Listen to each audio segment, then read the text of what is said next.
Hello and welcome back to Talk About Strange. Thank you for joining me here again today. I really appreciate it. We're still on our way on that countdown or count up to 20,000 subscribers. By the time I get this video posted, we might already be there.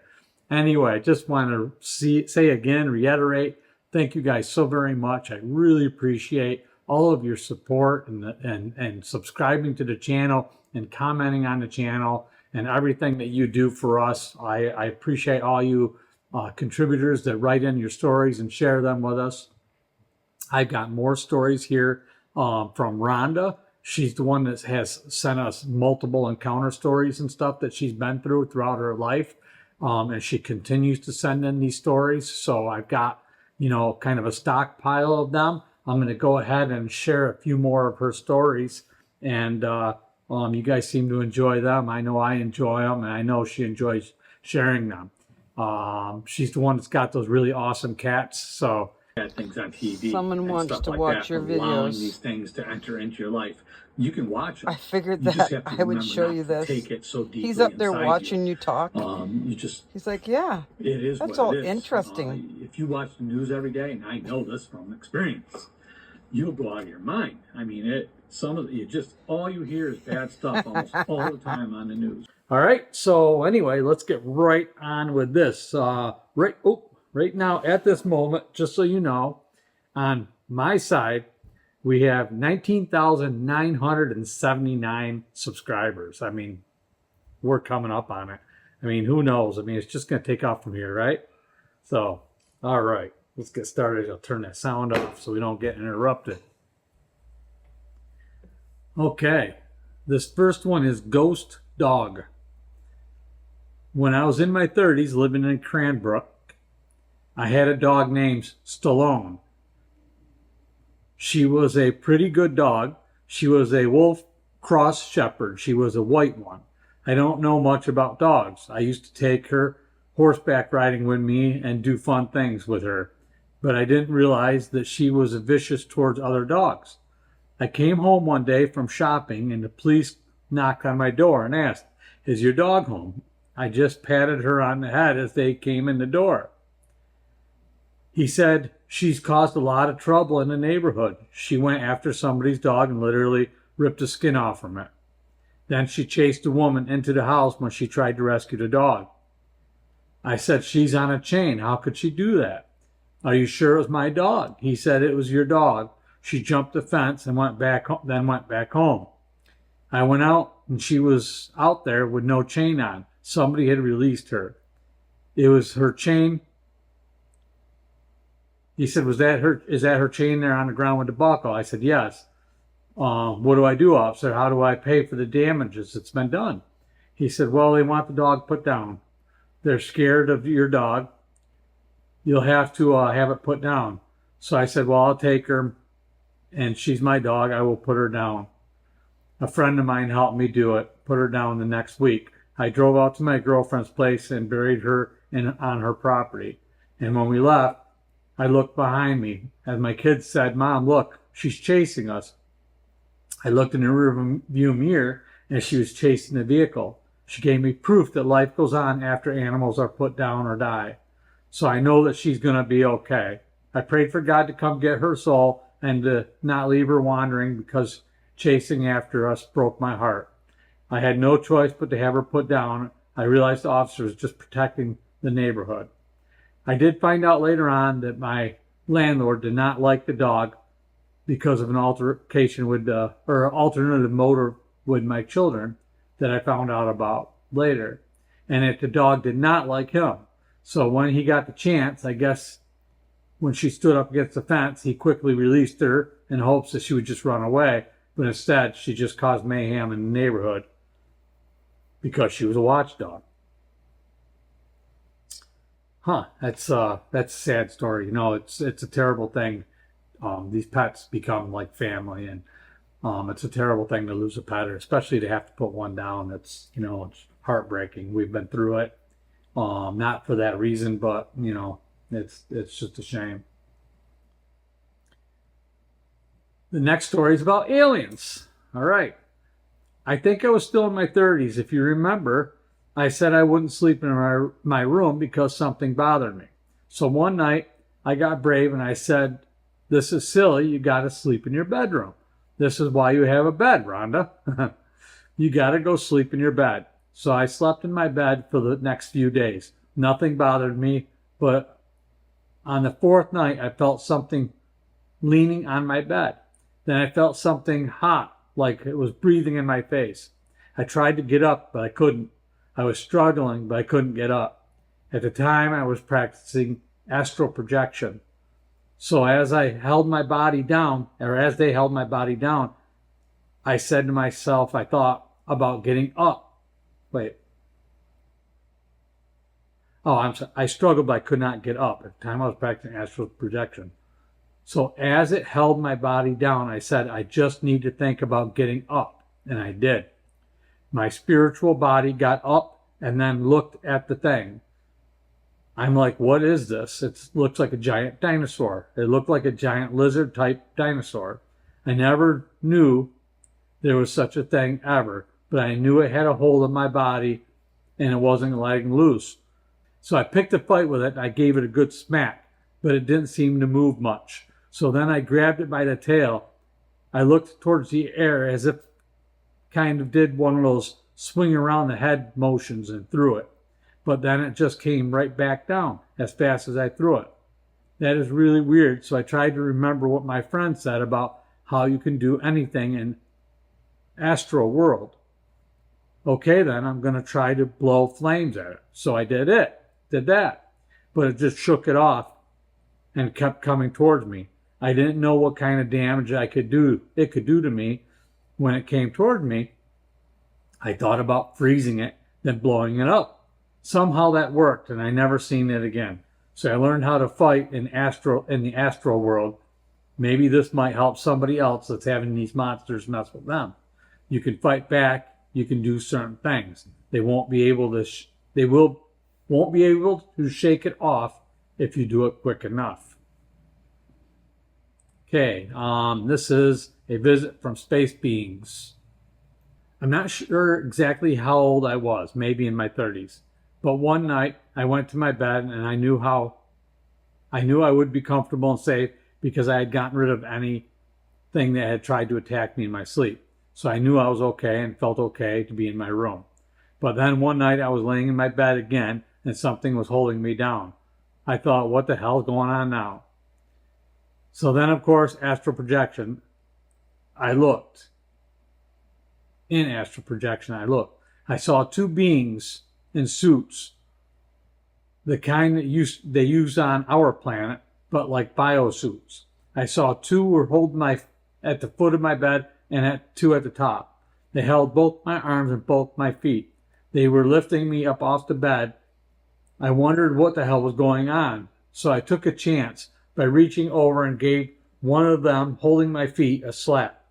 He looked around. I noticed he felt it. Now I'm like, haha, he can feel me kicking and punching at him. So then he got out of there. I started kicking and punching the next and then the next until they dropped my body on the floor.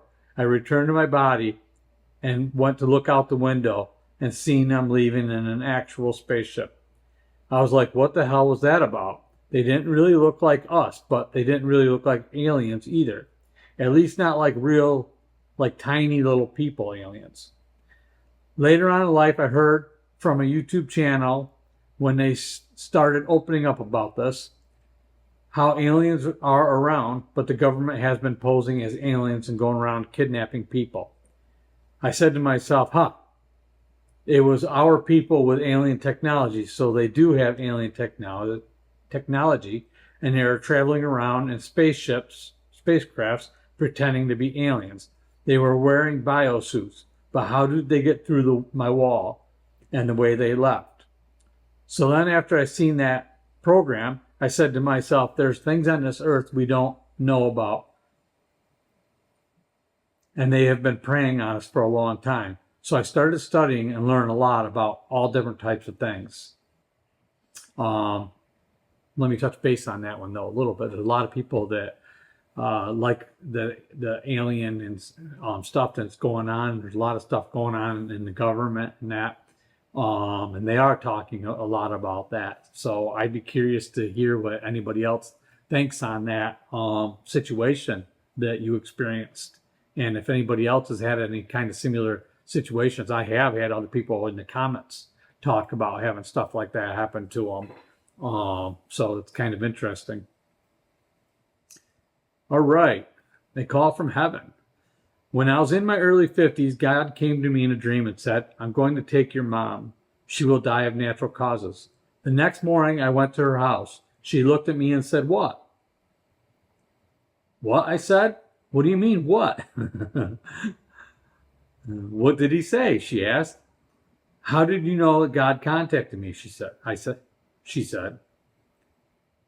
Oh, no, you asked. How did you know God contacted me? She said, he spoke to me and said, ask your daughter. So I'm asking.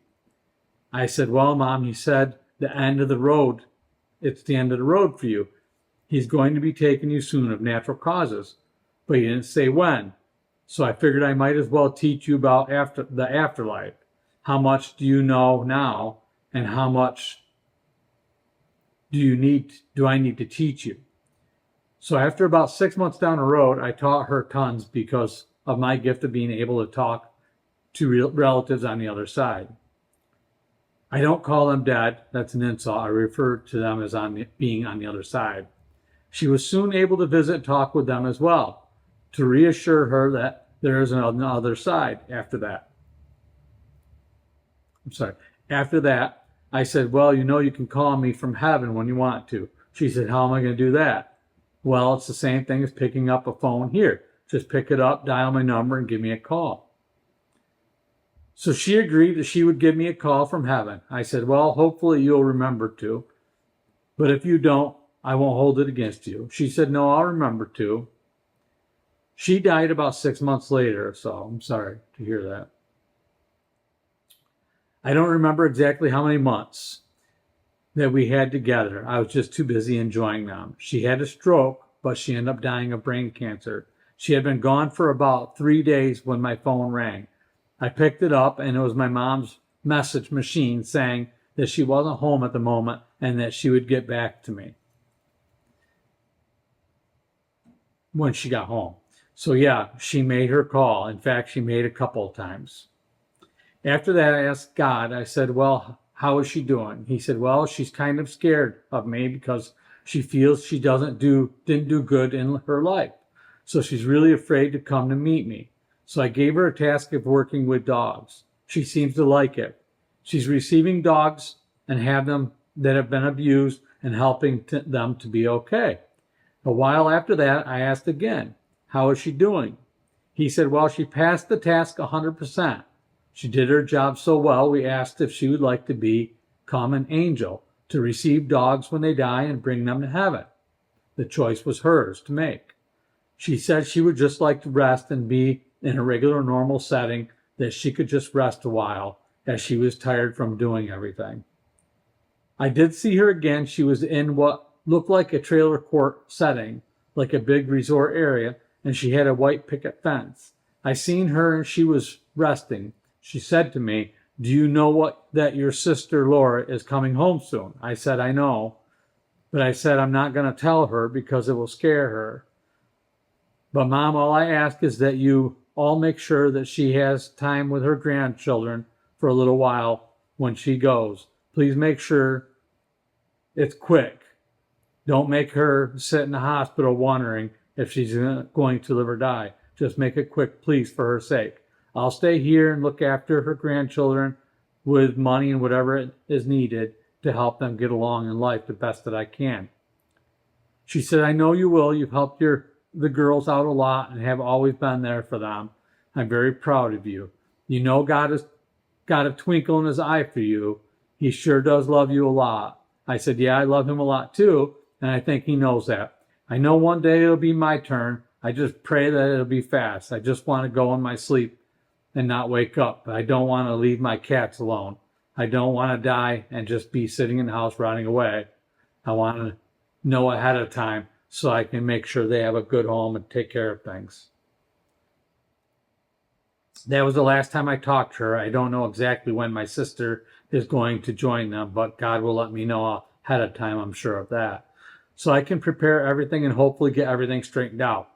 Her daughters have a pretty good job now, so she should be able to handle the rent and stuff by herself. She also has a daughter. Hopefully her daughter will be old enough for her mom to be able to work. I'm just praying that maybe her daughter will meet the love of her life before anything happens. That will make it a little smoother of a transition. You don't always get over your mother's passing, but it does make it better when you have someone else to help carry you through life. Yeah, that's the absolute truth. I'm very fortunate to have my mother. My wife lost her mother at an early age, and I know it was very traumatic for her. So, I get it. I get it. And, there's a lot of you out there, I'm sure, have already been through it. So, yeah, that's a sweet story. This one is miracle reading. I think I got time for this one too. So I want to at least do one more. She got quite a few of them here. So we're going to go ahead and see if we can do one more. All right. When I was around the age of 19, I lost all kinds of weight. Nobody could figure out what was going on. I was highly allergic to sodium. It's in most of food products. Yeah, preservatives. I kept losing weight and kept getting sick. I was down about 98 pounds. I went to the doctor. They took my blood. He just about fainted. He said, your blood has more toxin in it than I'd ever seen in my life. What are you eating? He said, you're very sick. But I can't even give you an antibiotic to clear up the infection because it will finish off any good bacteria you have left in you and kill you. Then basically sent me back home to see the infection would clear up on its own, but they were sending me to my deathbed. I didn't know until I got home that night how sick I was. I kept feeling this sinking feeling that I was falling. I knocked on my brother's door. He was living right across from me. I called out, Carl, can I stay at your house? I'm very sick and I don't feel good and I don't know what to do. He said, yes, you can lay on the couch and watch TV with me. The next thing I knew, I was in an ambulance with people surrounding me. My mom was looking me in the face and my brother was standing back crying. I didn't know what was going on. I was looking at the mall complex when my brother yells out, she's alive, she's alive. I was very confused and looking at everybody, wondering what was going on. I sat up, and they were like, no, you need to lie down. I'm like, no. Then I started thinking. I remember a dream that I'd had. I had a dream I was walking down the road and the road split. There was this guy standing in the middle in all black with a big long knife and some sort of a stick. I remember being so scared of this being that I saw in my dream. I ran back and now here I am. I thought if that was the devil, there's got to be a God. So I got up out of the bed and I ran into the bathroom and got on my knees and started praying. I locked myself in the bathroom for 3.5 hours praying. The ambulance drivers and everyone else was outside the door trying to get in. I said, no, guys, you've got to let me pray because none of you can save me. Only God can save me. I have to stay in here and I have to pray. I have to get an answer from God. So please let me pray. Please let me pray. I was praying really hard when I heard a voice say, yes, my child, I am here. I said, God, I need your help. I don't know what to do. I need your help. I'm dying and I need help. Can you fix me? And that's when he fixed me. I said to God, oh, Holy Father, please, I want to read your word. But I can't read. I'm illiterate. I don't know what to do. Please, can you put that in my heart so when I'm living my everyday, I will know it's your holy word. I didn't ever bother to pick up a Bible for a long time because I didn't own one. And years later, I got frightened from being haunted by the devil. So I picked up the Bible for comfort. I was holding it on my chest And then after that, I started to look at the Bible, and then I started reading it as if it read my mind when I was looking at it. I was like, what is this? What is happening? What is this weird language? So I went to the minister of the church and I said, what is happening? When I opened the Bible, I opened it and I tried to read it out loud to him the best I could, but I was actually reading it. I looked at him very stunned and said, I can't read. Then said, watch this. And I started reading part of it, and it went into another language. He said, you've got what they call interpretations of the language. I'm like, I don't want it. I don't want to read it. I don't want to go into some weird language that I don't understand. When you read it, what happens? He asked. I said, I feel it's comforting me. He said, well, you can pray to God with me. So I prayed to God, and he would take it away, the language, and only leave the English language.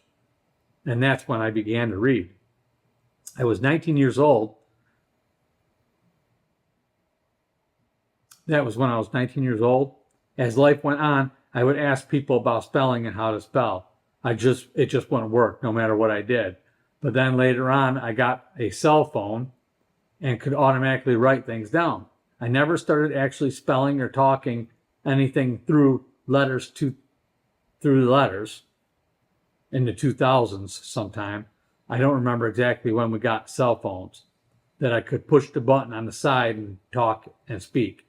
My son showed me an iPhone 5 that I could do that on, and that's when I started spelling. Before then, my letters that I wrote, I actually read one of my letters I sent to my brother. It was some kind of gibberish language I couldn't even understand. I'm like, you actually read that?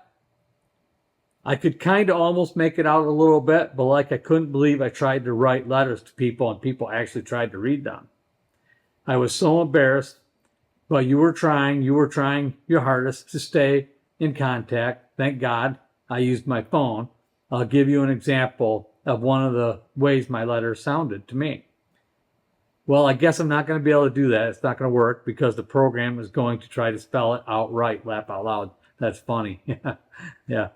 So the pluses and minuses of having spell correct, right? This is how I learned to read and learn to write. And yes, for all of you that want to know, I am still in direct contact with the Holy Father all the time. I talk with him all the time. My mom said, well, that's a sign of being crazy when you talk to God and he talks back to you. I said it's a sign of wisdom and knowledge. And I became a miracle reader in 1999. Don't ask me about miracle readings because it only works on certain people that God shows me to give a reading to. He tells me when and what they need to help with them, to help them. It doesn't work on everybody that I know of. Some people have been able to tell what's wrong with them, and God does give whatever they need to help them, whether it's going to be another doctor, herpetology, or prayers, whatever it is. Okay, well, she has a couple more stories on there, but I want to make sure I have time to get this uploaded. Rhonda, thank you again for sending in so many stories that you've shared with us and your experiences and your thoughts. A lot of people out there really appreciate it and they really enjoy listening to it. And I'm going to ask everybody else out there, if you got stories you want to share, I know I'm in the middle of a move, but I will get to them if you want to send them in. I'm looking, we want to share Bigfoot stories, alien encounters, Bigfoot encounters, alien encounters, ghost stories, whatever you got. It's Talk About Strange, and that's what we do. So feel free to send them in, and we'll get them on the channel. We are going to keep on growing. We're going to keep doing what we do. We're almost there to that 20,000 mark. Who knows? Sky's the limit from there. We're just going to keep right on trucking, right? So until the next time, thank you very much. And I will see you again really soon.